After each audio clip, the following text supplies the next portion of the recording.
أعوذ بالله من الشيطان الرجيم.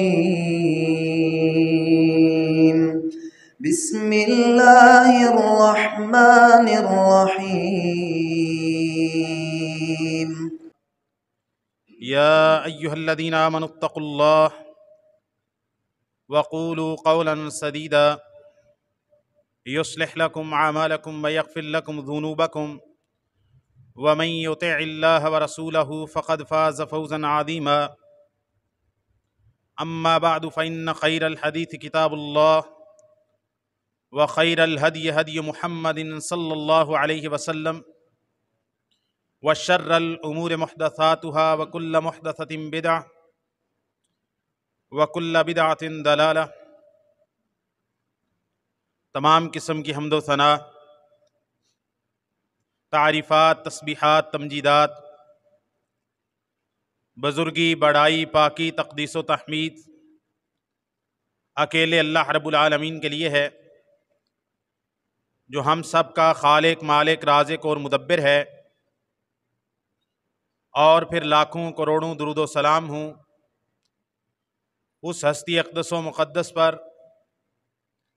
کہ جن کا نام نامی اسم گرامی محمد الرسول اللہ صلی اللہ علیہ وآلہ وسلم ہے۔ سورہ القحف کے اندر اللہ تعالیٰ نے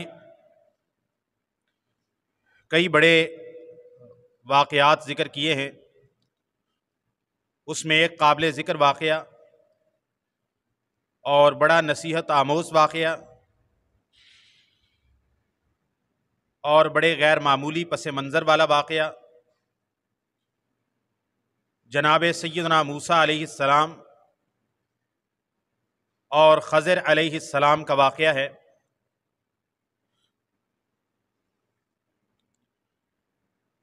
ایک تو موسیٰ و خضر کے واقعہ کے بارے میں علیہم السلام ہمارے معاشرے کے اندر بہت زیادہ غلط فہمیاں پائی جاتی ہیں، بہت زیادہ جہالتیں پائی جاتی ہیں، بہت قسم کے اندازے، غیر ثابت باتیں اور قصے کہانیاں معاشرے کے اندر خضر علیہ السلام کے حوالے سے مشہور ہیں۔ اور جو باطنی طریقہ رکھتے ہیں، طریقت والے، تصوف والے، جو شریعت کے علاوہ بھی سینہ بسینہ طور پر یا الہام کے طور پر یا کشف کے طور پر یا چلہ روزی کے طور پر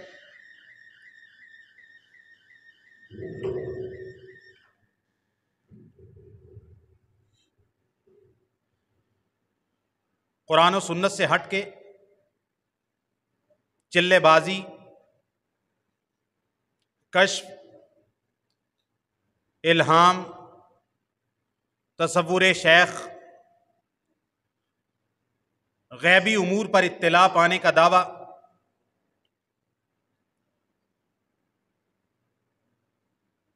اور یہ سمجھنا کہ وہ شریعت کے پابند نہیں رہے کیونکہ انہوں نے کوشش کر کے، محنت کر کے، کاوش کر کے اللہ تعالیٰ کو اپنے اتنا قریب پا لیا ہے کہ ان کو کشف کے ذریعے، الہام کے ذریعے ایسی باتیں ودیت ہوتی ہیں کہ یہ قرآن و سنت جو آپ بیان کرتے ہو، نماز والا، روزے والا، حج والا، زکوٰۃ والا، طہارت والا، وضو کرنا ہے، غسل کرنا ہے، یہ چیز حلال ہے، یہ چیز حرام ہے، یہ ظاہری شریعت کے معاملات ہیں۔ یہ تم اوپر اوپر سے شریعت کو، ظاہر کو دیکھتے ہو، جبکہ جو اولیاء اللہ ہیں وہ باطن کو دیکھتے ہیں، وہ چیزوں کی حقیقتوں کے اندر جاتے ہیں اور اس کو وہ نام دیتے ہیں یہ معرفت کی باتیں ہیں، یہ عام لوگ نہیں جانتے۔ فلاں شخص ہے، آپ کہتے ہیں بڑا ولی ہے، وہ تو لباس ہی نہیں پہنتا، بعض اوقات اپنے سطر کو خواتین کے سامنے بھی نہیں چھپاتا، ایسے لوگ موجود ہیں۔ تو سطر کو ڈھانپنا، پردہ کرنا، یہ اللہ تعالیٰ اور اس کے رسول کا حکم ہے۔ تو وہ شخص ولی اللہ تعالیٰ کا پیارا کیسے ہو سکتا ہے جو ننگا رہتا ہے؟ کہتے نہیں، یہ معرفت کی باتیں آپ نہیں جانتے۔ فلاں شخص دمالے ڈال رہا ہے جبکہ رسول اللہ صلی اللہ علیہ وسلم نے میوزک کو حرام قرار دیا ہے، ڈول کی تھاپ پہ رقص ہو رہا ہے، خواتین مرد ہجڑے ناچ رہے ہیں۔ کہتے ہیں یہ جو ناچ رہے ہیں، یہ جو دمالیں ڈال رہے ہیں، یہ اصل میں اللہ تعالیٰ کے عشق کے اندر سب کچھ کر رہے ہیں۔ بھائی آپ قوالیوں کے اوپر تالیاں پیٹ رہے ہیں اور جو قوالی کے اندر وہ کفریہ جملے بول رہے ہیں، وہ اس سے الگ بات ہے کہ اس قوالی کا مضمون کیا ہے۔ اب یہ جو موسیٰ اور خضر کا واقعہ ہے، موسیٰ اور خضر علیہ السلام کا واقعہ ہے، اس سے جو تصوف والے ہیں، جو صوفیزم والے ہیں، انہوں نے اس واقعے سے بہت زیادہ فائدہ اٹھانے کی کوشش کی ہے کہ دیکھیں موسیٰ علیہ السلام کے نزدیک ایک کام حرام ہے، لیکن خضر علیہ السلام چونکہ وہ معرفت کی باتیں کر رہے تھے، ان کے نزدیک وہ کام حرام نہیں ہے، اور موسیٰ علیہ السلام کو نہیں پتا کہ یہ کام حرام ہے بھی کہ نہیں۔ یہ جو آپ کہتے ہیں کہ شراب پینا حرام ہے، آپ کہتے ہیں دمال ڈالنا حرام ہے، یہ آپ کی ظاہری شریعت کے اندر ہے، لیکن جو اولیاء اللہ ہوتے ہیں، کشف والے ہوتے ہیں، جو اللہ تعالیٰ کو معرفت کے ساتھ دیکھ رہے ہوتے ہیں، جن کی اللہ کے ساتھ ایک تعلق قائم ہو جاتا ہے، تو وہ ساری چیزیں اللہ تعالیٰ کے نور سے دیکھ رہے ہوتے ہیں، لہٰذا ان کو پتا ہوتا ہے کہ کون سی چیز حرام ہے کہ کون سی چیز حرام نہیں۔ پھر موسیٰ علیہ السلام کے یہ جو خضر ہیں، ان کے واقعے کے بارے میں ایک بہت بڑی غلط فہمی ہمارے ہاں پائی جاتی ہے، بلکہ کسی کو دعا بھی دی جائے تو اس کو کہتے ہیں اللہ تعالیٰ تمہیں عمر خضر عطا کرے۔ اب مجھے بھی بہت سارے لوگ اس طرح کی بات کبھی کہتے ہیں اللہ تعالیٰ آپ کو عمر خضر عطا فرمائے۔ میں نے کہا ہو سکتا ہے خضر علیہ السلام کی عمر 40 سال ہو، اے منو پہ کہتا بھائی 5 سال بعد مر جائیں۔ اب یہ غلط فہمی پائی جاتی ہے معاشرے میں، آپ نے بہت سنی ہوگی، یہ ہمارے ہاں محاورہ ہے۔ کسی کو لمبی عمر کی دعا دینی ہو تو کہتے ہیں اللہ تعالیٰ تمہیں عمر خضر عطا فرمائے۔ کیا یہ بھی ایک معاشرے کے اندر پایا جاتا ہے کہ خضر علیہ السلام ابھی تک زندہ ہیں، ابھی تک زندہ ہیں اور وہ ابھی تک موجود ہیں اور ان کی اتنی لمبی عمر ہے۔ اور ایک اس کے بارے میں ایک روایت بیان کی جاتی ہے کہ انہوں نے آب حیات پیا ہوا ہے۔ کیا آب حیات پی لیا ہے، ان کو کہیں مل گیا تھا اور آب حیات پی لیا، جس کی وجہ سے وہ ان کو موت نہیں آتی۔ تو جس کو آب حیات جو بندہ پی لے نا، تو وہ کوئی، بلکہ یہ محاورہ اسی وجہ سے بن گیا ہمارے معاشرے میں، کہتا ہے تو کیا سمجھتا ہے تجھے موت نہیں آئے گی، کیا تو نے آب حیات پیا ہوا ہے؟ اب نہ تو خضر علیہ السلام کا کوئی آب حیات پینے کا کوئی ایسا ذکر ہے، نہ ان کی عمر کے اتنے لمبے ہونے کا ذکر ہے۔ بہرحال میں نے یہ شروع کے اندر چند باتیں بتائیں کہ موسیٰ اور خضر علیہ السلام کے واقعے میں نصیحتیں ہیں، سیکھنے کی چیزیں ہیں، عبرت کی چیزیں ہیں، علم کی چیزیں ہیں، معرفت کی چیزیں ہیں، لیکن ایسی کوئی بات ہی نہیں ہے کہ جن کو آپ باطنی علوم سے تصور دیں یا اس کے بارے میں قصے کہانیاں تلاش کریں۔ اللہ تعالیٰ فرماتے ہیں سورہ الکہف کی آیت نمبر 60 میں، سورہ الکہف کی آیت نمبر 60 میں اللہ تعالیٰ فرماتے ہیں وَإِذْ قَالَ مُوسَىٰ، جب موسیٰ علیہ السلام نے اپنے جوان کو کہا۔ یہ جوان کون تھے؟ 7 خادم تھے، نوکر تھے، ساتھی تھے۔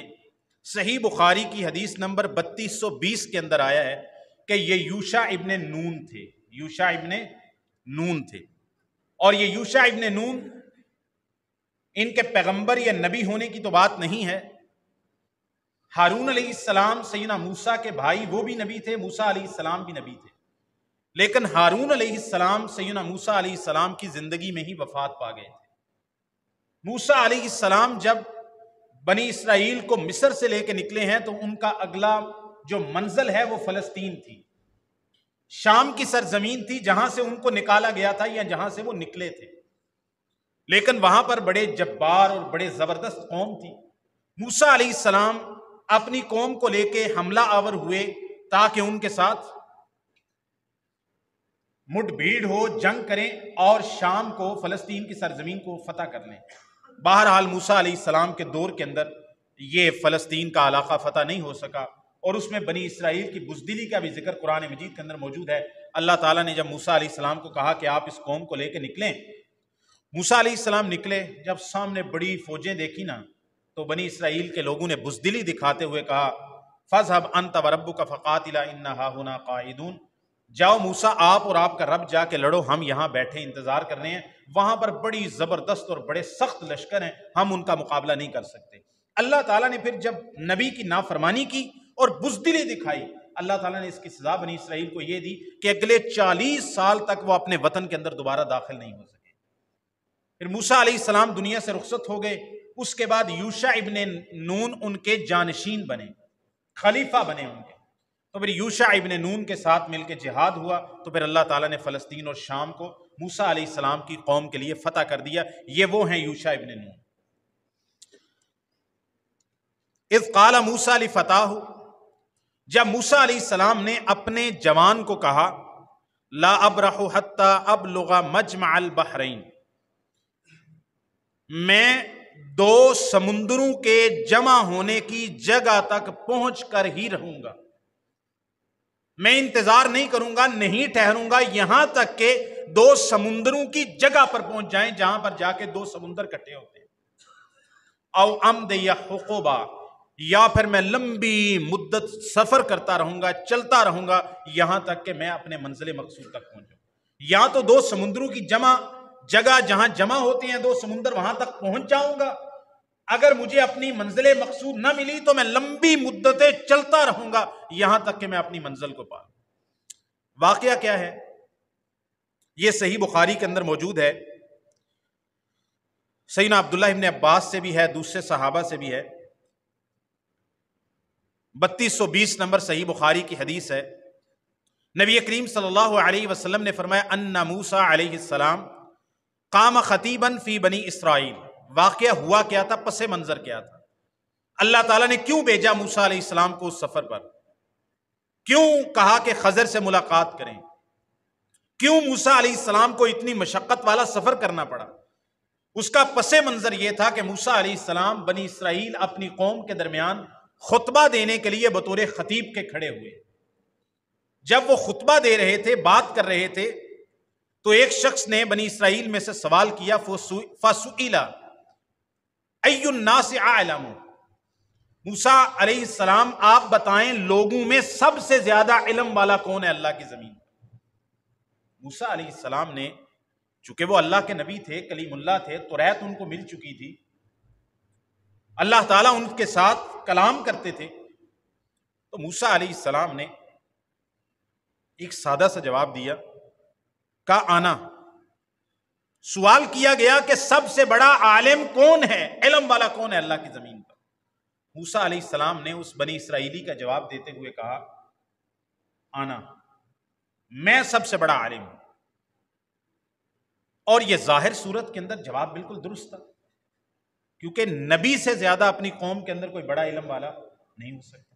پھر موسیٰ علیہ السلام 5 اولو العزم پیغمبروں میں سے ہیں، 5 جو سب سے زیادہ افضلیت والے، عزم و ہمت والے انبیاء اللہ تعالیٰ نے قرار دیے ہیں، نوح علیہ السلام، ابراہیم علیہ السلام، موسیٰ علیہ السلام، عیسیٰ علیہ السلام اور جناب محمد رسول اللہ صلی اللہ علیہ وسلم، ان 5 انبیاء میں سے موسیٰ علیہ السلام ہیں۔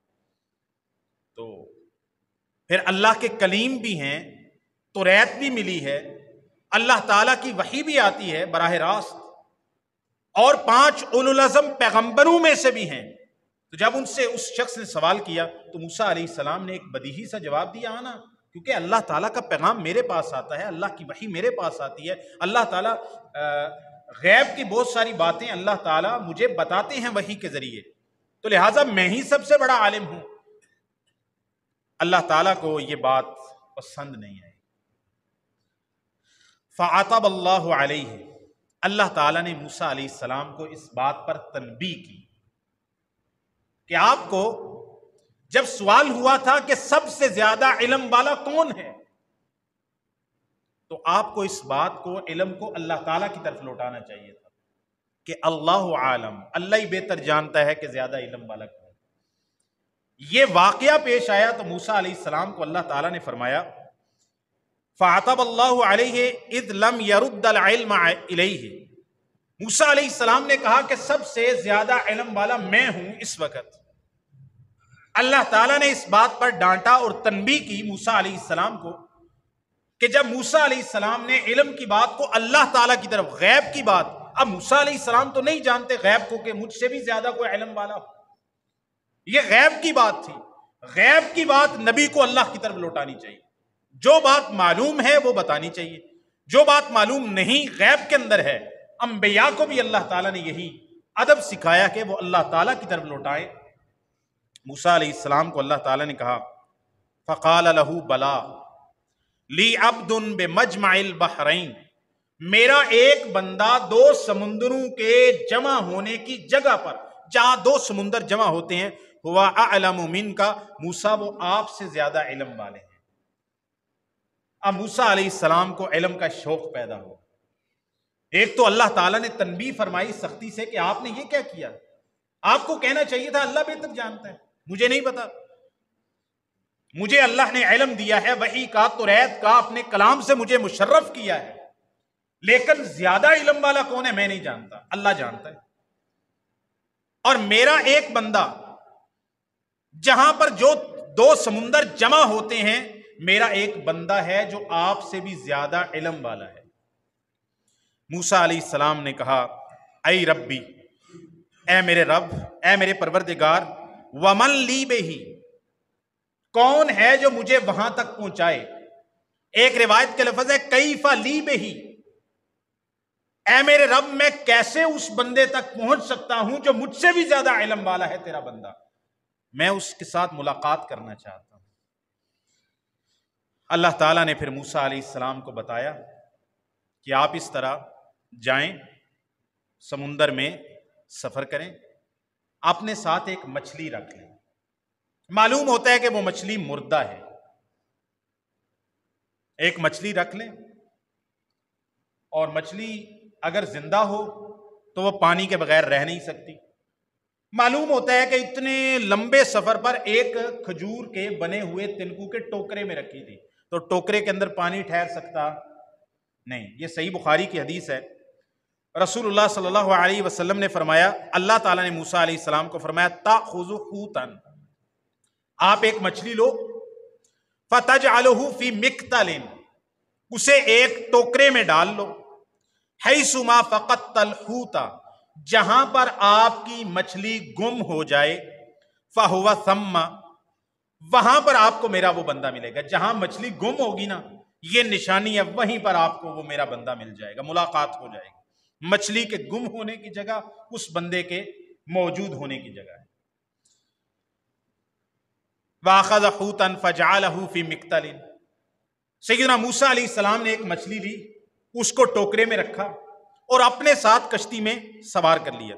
ثُمَّ انطَلَقَ هُوَ وَفَتَاهُ یوشع ابن نون، اب قرآن مجید کے اندر یوشع ابن نون کے لفظ نہیں ہے، صحیح بخاری میں آئے ہیں کہ وہ نوجوان، وہ لڑکا جو موسیٰ علیہ السلام کے ساتھ خادم کے طور پر گیا تھا، وہ کون تھا؟ فرمایا یوشع ابن نون۔ موسیٰ علیہ السلام نے مچھلی کو لیا، ٹوکرے میں رکھا اور اپنے ساتھ کشتی پہ سوار کیا، یہاں تک کہ کشتی پہ سوار ہو کے اپنے جوان، اپنے خادم، اپنے ساتھی یوشع ابن نون کے ساتھ چل پڑے۔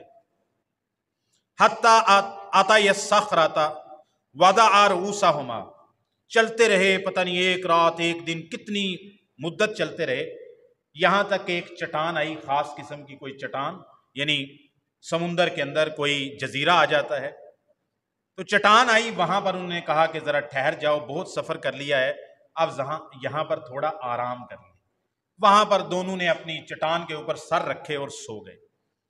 اب یہاں پر اللہ تعالیٰ، اب صحیح بخاری اور قرآن مجید کو ہم نے ساتھ لے کے چلنا ہے کہ کہیں ایسا نہ ہو کہ پہلے قرآن مجید کا سارا واقعہ بیان کروں پھر صحیح بخاری کا سارا بیان کروں تو وہ تکرار آئے۔ اب یہاں تک صحیح بخاری کی حدیث کو چھوڑتے ہیں، اب قرآن مجید کی طرف آتے ہیں۔ فَلَمَّا بَلَغَ مَجْمَعَ بَيْنِهِمَا نَسِيَا حُوتَهُمَا، اب ہوا کیا کہ جب اس جگہ پر وہ پہنچ گئے جہاں پر دو سمندر جمع ہوتے تھے۔ اب یہاں بھی ایک قصہ کہانی ہے، کہتے ہیں یہ جو دو سمندر جمع ہوتے ہیں یہ بحر احمر ہے اور بحر ابیض کی جگہ ہے. لوگوں نے اندازے لگائے ہیں. بھائی صاحب یہ اندازے لگانے کی آپ کو ضرورت کیوں پڑی ہے؟ مطلب لوگ اس چیز کی کریزی کیوں ہوتے ہیں کہ ہم نے تلاش کرنا ہے کہ جو غار تھا نا اصحاب کہف کا وہ کس سرزمین میں پایا جاتا ہے. بھائی ہمیں کوئی غرض نہیں ہے کس سرزمین میں. اللہ تعالیٰ نے ہمیں ان سے نصیحت دی ہے.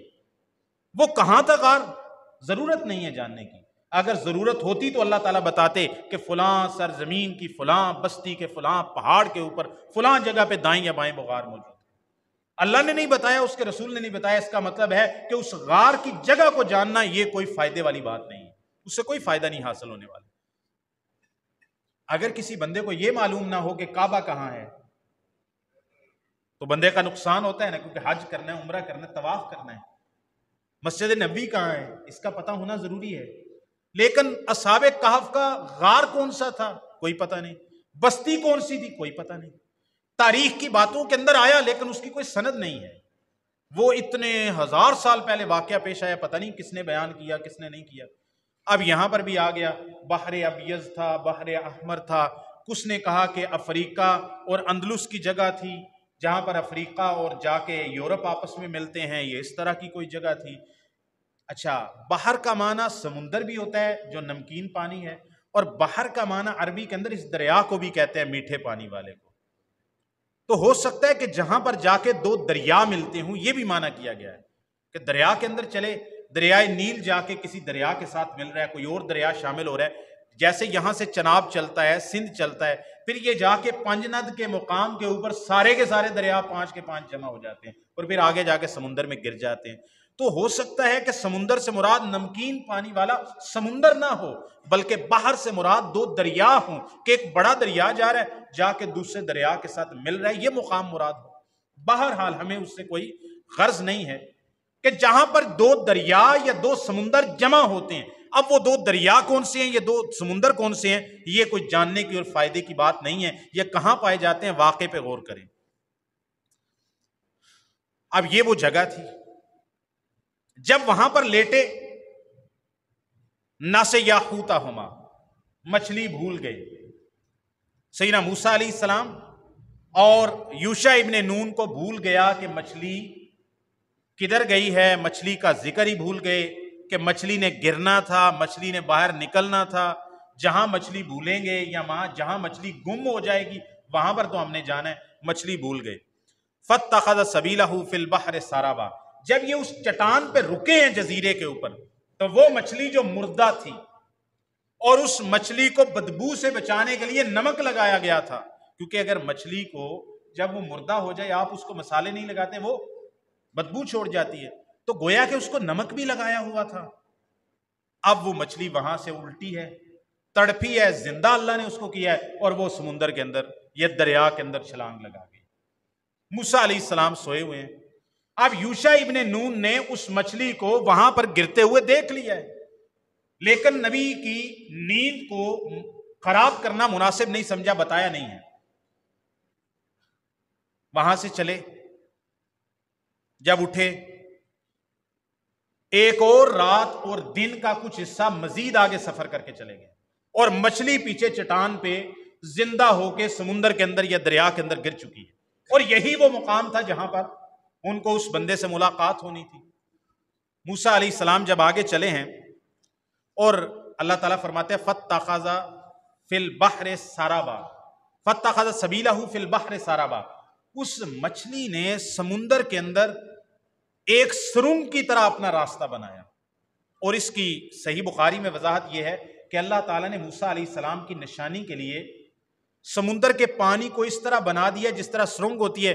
جہاں مچھلی پانی کو چیرتے ہوئے جا رہی تھی نا تو تھوڑی دیر بعد جائے گی, پانی کا ایک نشان پیدا ہوگا جیسے دریا چلتے ہیں, پھر وہ پانی برابر ہو جائے گا. لیکن اللہ تعالیٰ نے اس پانی کو برابر نہیں ہونے دیا, اللہ تعالیٰ نے اس کو سرنگ کی طرح پانی کو ادھر ہی ٹھہرا دیا, یہاں تک کہ وہ طاق کی طرح پر ہو گئے, ایسے گول طاق کی طرح.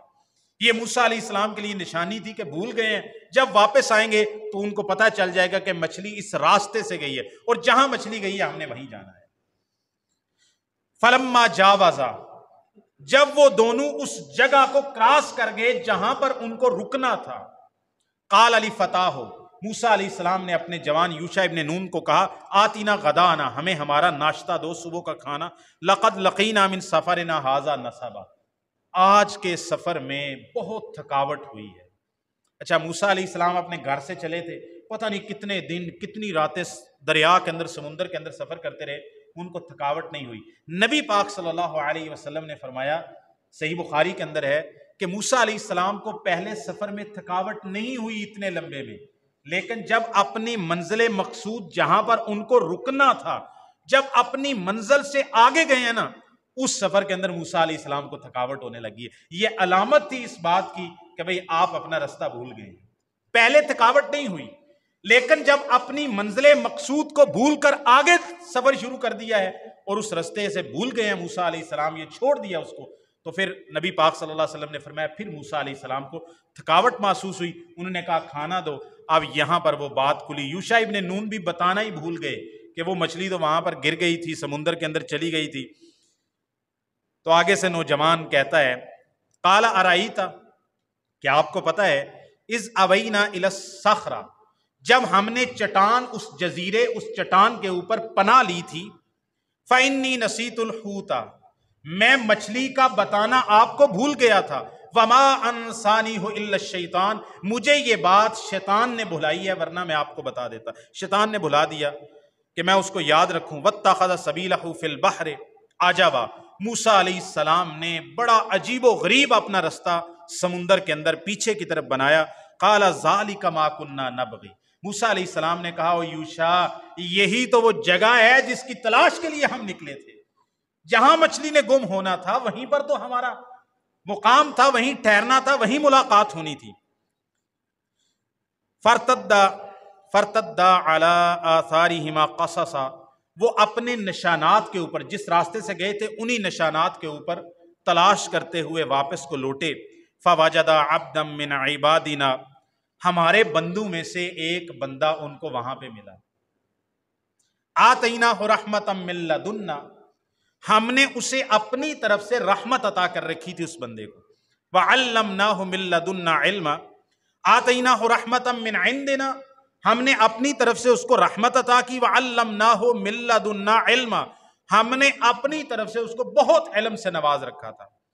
قال لہ موسیٰ، موسیٰ علیہ السلام نے اس سے کہا، اب یہ صحیح بخاری کی حدیث پہ واپس آتا ہوں تو اس میں یہ بھی آئے گا کہ تعارف کیسے ہوا، سلام دعا کیسے ہوئی، قرآن مجید کے اندر یہ ذکر نہیں ہے۔ قال لہ موسیٰ، موسیٰ علیہ السلام نے اس بندے سے کہا جو کہ خضر تھے، هل اتبعک علی ان تعلمنی مما علمت رشدا، کیا میں آپ کے پیچھے چلوں تاکہ جو آپ کو علم دیا گیا اس میں سے آپ مجھے بھی کوئی بھلائی کی بات سکھا دیں؟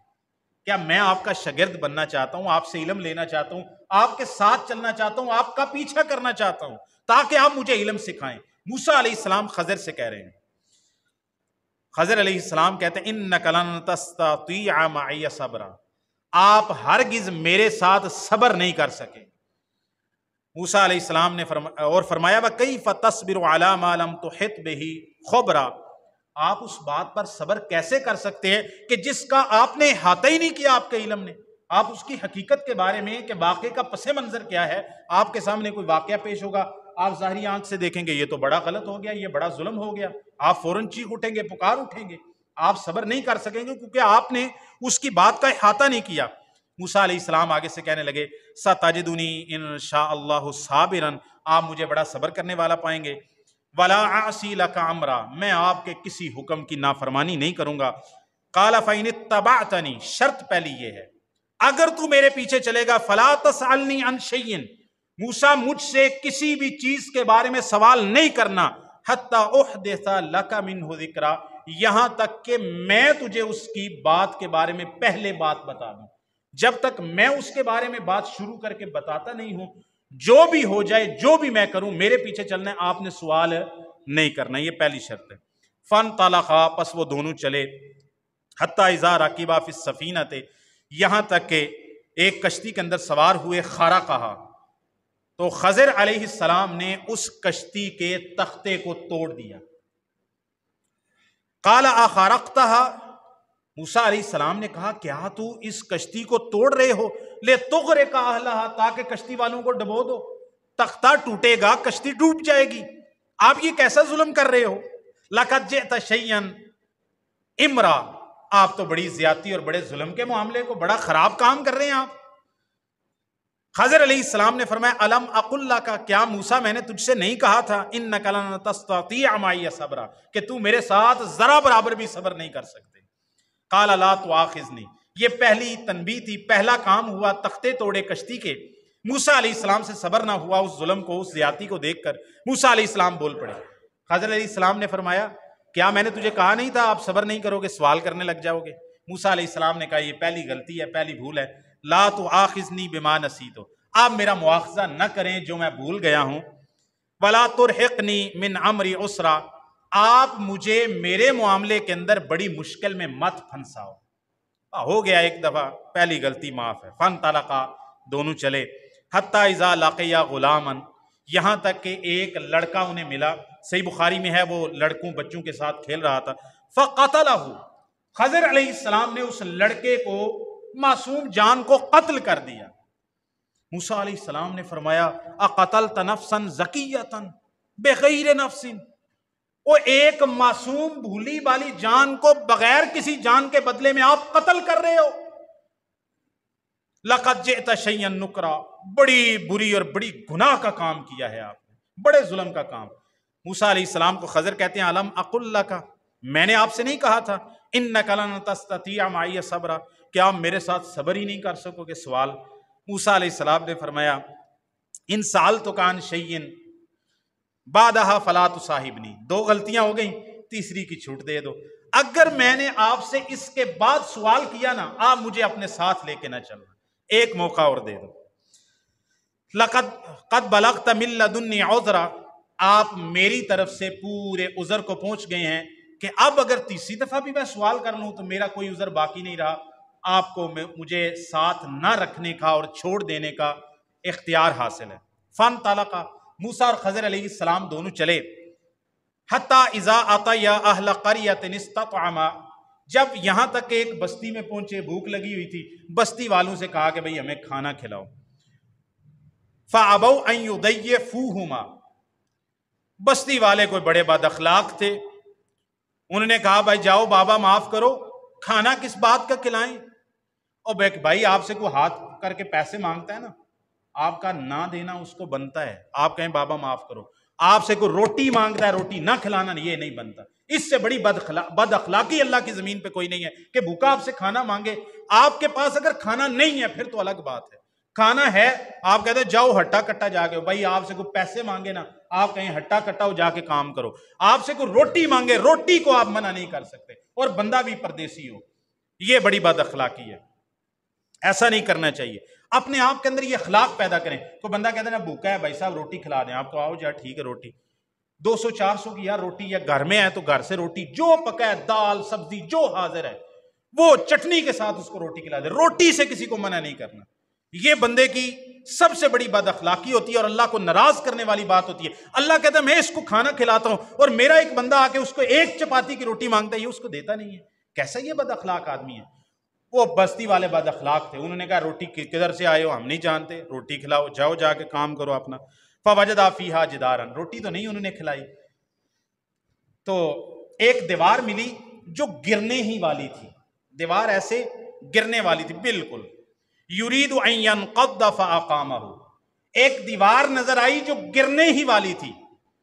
جناب خضر علیہ السلام نے اس دیوار کو پکڑ کر سیدھا کر دیا یا دوبارہ اس کی اینٹیں لگا کے اس کو تعمیر کر دیا۔ موسیٰ علیہ السلام نے فرمایا لو شئت لاتخذت علیہ اجرا، انہوں نے آپ کو مزدوری بھی نہیں دی اور آپ ان کی دیواریں اور مزدوریاں کر رہے ہیں، انہوں نے آپ کو روٹی نہیں دی اور آپ ان کی دیواریں سیدھی کر رہے ہیں، مستریوں والا کام کر رہے ہیں۔ آپ کو چاہیے تھا اگر یہ کام کرنا تھا تو اس پر اجرت مانگتے کہ آپ کی دیوار سیدھی کر رہا ہوں، لاؤ اجرت، روٹی تو دی نہیں ہے۔ تو یہ 3 باتیں ہو گئی نا، کہا تھا سوال نہیں کرنا۔ موسیٰ علیہ السلام نے تختے توڑے کشتی کے، موسیٰ علیہ السلام پھر بول پڑے۔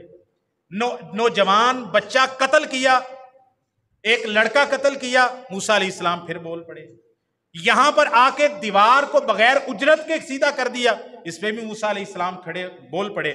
تو خضر کہتے ہیں ھذا فراق بینی و بینک، یہ میرے اور آپ کے درمیان فرق کرنے والی چیز ہے، اب ہم ساتھ نہیں چل سکتے۔ میں ابھی آپ کو بتاؤں گا کہ جس پر آپ صبر نہیں کر سکے وجہ کیا تھی۔ پہلا جو میں نے تختے توڑے اس کی وجہ کیا تھی؟ اب میں قرآن مجید کی عبارت نہیں پڑھتا، اب میں صرف اس کی وضاحت بتا دیتا ہوں جو اللہ تعالیٰ نے فرمائی۔ تختے کیوں توڑے؟ کہا میں جانتا ہوں کہ اس سمندر یا دریا کے پیچھے ایک ظالم بادشاہ رہتا ہے، یہ غریب لوگ ہیں، اجرت کے اوپر، مزدوری کے اوپر یہ اپنی کشتیوں پر لوگوں کو ڈھوتے ہیں، ٹرانسپورٹ کا کام کرتے ہیں سمندر اور دریا کے اندر۔ وہاں پر ایک ظالم بادشاہ ہے، جب بھی صحیح سلامت اور نئی کوئی کشتی جاتی ہے نا، وہ اس کو پکڑ لیتا ہے اور غصب کر لیتا ہے اور اپنے قبضے میں لے لیتا ہے۔ میں نے اس کا ایک آدھا ایسا تختہ توڑا ہے جس توڑنے سے کشتی کو کوئی بڑا نقصان نہیں ہوتا، لیکن جب وہ بادشاہ دیکھے گا یا ظالم دیکھے گا وہ کہے گا یہ تو کشتی کے تختے ہی ٹوٹے ہوئے ہیں، یہ میرے کام کی نہیں۔ اور نویاں گڈیاں چوری کر دینے، وہ پرانی 86 گڈی چوری نہیں کر دے، نوی برانڈ نیو اپلائیڈ فار گڈیاں ہو لینا ہے۔ تو میں نے اس کا ایک تختہ شختہ توڑ دیا ہے کہ یہ بھی کیا جا سکتا ہے بھائی گاڑی لو اور اس کا کوئی بمپر شمپر توڑ دو، بھائی کوئی بندہ دیکھے گا کہے گا پرانی جی کو گڈی کھلوتی ہے تو توا شوا کے انہوں کمپاؤنڈ پالش کرا کے گڈی نو نہ کھلاؤ کہ باہر کھلانی ہو، ٹھیک گندی مندی ہے جی چکڑ چکڑ پاک بندہ ایویں گڈی ہے اسی کی کرنا ہے۔ تو وہ نئی کشتیاں صحیح سلامت کشتیاں لیتا ہے، یہ صحیح بخاری کے اندر آیا ہے، صالحتین صحیح کشتیاں، لہٰذا میں نے اس کا ایک آدھا تختہ توڑ دیا ہے جس سے وہ کشتی دیکھنے والے کو پرانی لگے گی لیکن اس سے ان کی کشتی غصب ہونے سے بچ جائے گی، تو یہ میں نے ان کے ساتھ نیکی کی ہے۔ دوسرا جو میں نے لڑکے کو قتل کیا تو قرآن مجید کے اندر ہے، اللہ تعالیٰ نے مجھے یہ بتایا اللہ تعالیٰ کی طرف سے کہ یہ جو لڑکا ہے اس کے والدین دونوں مومن اور ایمان والے ہیں، اور اللہ تعالیٰ نے کوئی علم میں ہے کہ بڑا ہو کے یہ لڑکا بہت بڑے فتنے کا باعث بننے والا تھا اپنے والدین کے لیے، تو اللہ کے حکم سے میں نے اس بچے کو قتل کر دیا ہے تاکہ اللہ تعالیٰ انہیں کوئی اور اولاد دے دے جو حسن سلوک کے اعتبار سے کل کو اپنے والدین کو فائدہ دے۔ تو میں نے یہ اپنی طرف سے نہیں کیا، یہ میں نے اللہ کے حکم سے کیا۔ اور جو دیوار تھی میں نے بغیر مزدوری کے سیدھی کر دی، اس کا بھی موسیٰ علیہ السلام آپ کو پتہ نہیں ہے، یہ 2 یتیم بچوں کی دیوار ہے۔ ان کا والد بڑا صالح لوگ تھے، وہ فوت ہو گیا اور اس دیوار کے نیچے وہ خزانہ چھپا گیا، جب یہ بچے بڑے ہوں گے تو یہ اپنا خزانہ نکال لیں گے۔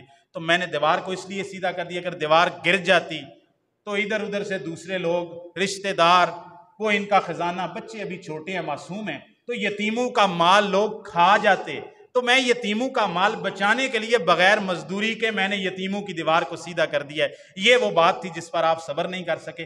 اور آگے خضر علیہ السلام ایک بات کہتے ہیں جس سے معلوم ہوتا ہے اور یقین کے ساتھ معلوم ہوتا ہے خضر علیہ السلام کوئی فرشتے نہیں تھے۔ یہ پہلی غلط فہمی دور کر لیں، خضر علیہ السلام فرشتے نہیں تھے، خضر علیہ السلام عام آدمی نہیں تھے، خضر علیہ السلام اللہ تعالیٰ کے نبی اور رسول تھے۔ یہ کہاں سے بات معلوم ہوتی ہے؟ خضر علیہ السلام نے یہ تینوں باتیں بتانے کے بعد کہ میں نے تختے کیوں توڑے، میں نے لڑکا قتل کیوں کیا، میں نے بغیر مزدوری کے دیوار کو کھڑا کیوں کیا، کہا میں نے یہ کچھ بھی اپنی طرف سے نہیں کیا، میں نے اللہ کے حکم سے یہ سارا کیا۔ اب اللہ کے حکم سے کرنے والا کوئی ولی الہام سے کوئی لڑکا قتل نہیں کر سکتا۔ یہ جو کہتے ہیں نا الہام ہوا، کشف ہوا، بھائی کشف سے لڑکے قتل کرنے کا کسی کو اختیار نہیں ہوتا، کشف سے کسی کی کشتی خراب کرنے کا اختیار نہیں ہوتا۔ یہ کشف سے نہیں ہوا، الہام سے نہیں ہوا، اللہ تعالیٰ کی نبوت و رسالت کے علم کے ساتھ ہوا ہے۔ خضر علیہ السلام نبی تھے۔ دوسری یہ بات بیان کی جاتی ہے، میں نے شروع میں کہا تھا کہ خضر علیہ السلام ابھی تک زندہ ہیں، یہ بات بھی بالکل جھوٹی ہے، اس کا کوئی حقیقت سے تعلق نہیں۔ جتنی روایات آئی ہیں کہ خضر علیہ السلام ابھی تک زندہ ہیں وہ ساری کی ساری ضعیف قصے کہانیوں پر مبنی ہیں۔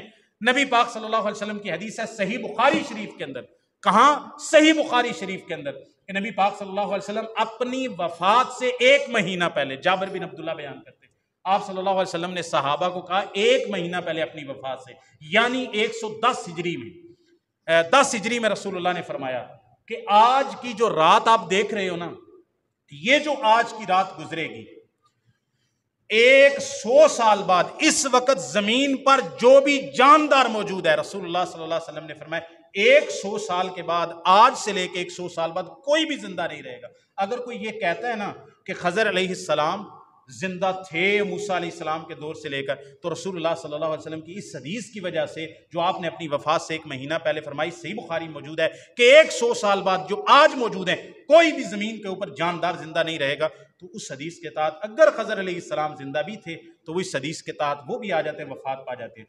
نبی پاک صلی اللہ علیہ وسلم کے زمانے میں اگر یہ موجود ہوتے تو نبی پاک صلی اللہ علیہ وسلم پر ایمان لاتے، آپ صلی اللہ علیہ وسلم کے ساتھ مل کے جہاد کرتے، یہ بات بھی بالکل غلط ہے۔ اور موسیٰ علیہ السلام نے خضر علیہ السلام کو یہ کہا کہ اللہ تعالیٰ نے، اب یہ میں آخری بات کرنے لگا ہوں، اس سے عقیدے کی بات معلوم ہوتی ہے۔ انبیاء کو اللہ نے علم عطا کیا، رسولوں کو اللہ نے علم عطا کیا، لیکن اللہ تعالیٰ کا علم غیب کا علم ہے، وہ عالم الغیب ہے۔ انبیاء کو اللہ تعالیٰ نے جو علم عطا کیا وہ وحی کے ذریعے، جبریل کے ذریعے، اور اللہ تعالیٰ نے الہام کے ذریعے عطا کیا۔ عالم الغیب اللہ کے علاوہ کوئی نہیں ہے۔ یہ صحیح بخاری میں آیا، خضر علیہ السلام نے موسیٰ علیہ السلام کو کہا جب وہ کشتی میں بیٹھ گئے، ایک چڑیا آئی اور اس کشتی کے کنارے پر بیٹھی اور اس نے سمندر کے پانی کے اندر اپنی چونچ کے ساتھ ایک قطرہ پانی کا پیا اور وہ اڑ گئی۔ خضر علیہ السلام موسیٰ علیہ السلام سے کہتے ہیں، ایک علم آپ کے پاس ہے جو میرے پاس نہیں ہے، اور ایک علم میرے پاس ہے جو آپ نہیں جانتے۔ ہم دونوں کا علم اللہ کے علم میں سے اتنا بھی کم نہیں کر سکتا جتنا سمندر میں سے اس چڑیا نے پانی لے کے سمندر میں سے کم کیا ہے۔ میرا اور آپ کا سارا علم مل کے اللہ کے علم میں سے اتنا بھی کم نہیں کر سکتا جتنا اس چڑیا نے سمندر کے پانی میں سے کم کیا ہے۔ اور اس سے یہ بات معلوم ہوتی ہے کہ انبیاء کو اللہ جتنی بات بتائے انہیں معلوم ہوتی ہے۔ موسیٰ علیہ السلام کو یہ معلوم نہیں تھا کہ مجھے یہ بات نہیں کہنی چاہیے کہ مجھ سے بڑا عالم کوئی نہیں ہے۔ موسیٰ علیہ السلام اس غیب کی بات کو نہیں جانتے تھے۔ موسیٰ علیہ السلام مچھلی کے بھول جانے کو موسیٰ علیہ السلام نہیں جانتے تھے، گویا کہ موسیٰ علیہ السلام کو اللہ نے نہیں بتایا تھا۔ خضر علیہ السلام کہاں ہوگے موسیٰ علیہ السلام کو پتہ نہیں تھا، اللہ تعالیٰ نے بتایا۔ اور 3 باتیں جو خضر علیہ السلام نے کام کیے تو موسیٰ علیہ السلام نے اس پر اعتراض کیا، ان کی حقیقت اور وجہ کیا تھی؟ موسیٰ علیہ السلام غیب نہیں جانتے تھے جب تک اللہ تعالیٰ وحی کے ذریعے نہ بتائے۔ اگر غیب جانتے ہوتے تو ہر چیز ان کی آنکھوں کے سامنے ہوتی، وہ بتا دیتے کہ خضر نے بچہ کیوں مارا، اور خضر علیہ السلام نے تختہ کیوں توڑا، اور خضر علیہ السلام نے دیوار کو سیدھا کیوں کیا۔ جب تک اللہ نے بتایا نہیں ہے، خضر علیہ السلام نے جو کام کیے موسیٰ علیہ السلام کے علم میں نہیں آ سکے۔ انبیاء بھی غیب کی بات اس وقت بتاتے ہیں جب اللہ تعالیٰ وحی کے ذریعے بتاتا ہے۔ یہی مسلمانوں کا عقیدہ ہے جو ہمیں قرآن و سنت سے معلوم ہوتا ہے۔ اللہ تعالیٰ ہمیں عمل کی توفیق عطا فرمائے۔ وما توفیقی الا باللہ۔ اعوذ باللہ من الشیطان الرجیم، بسم اللہ الرحمن الرحیم۔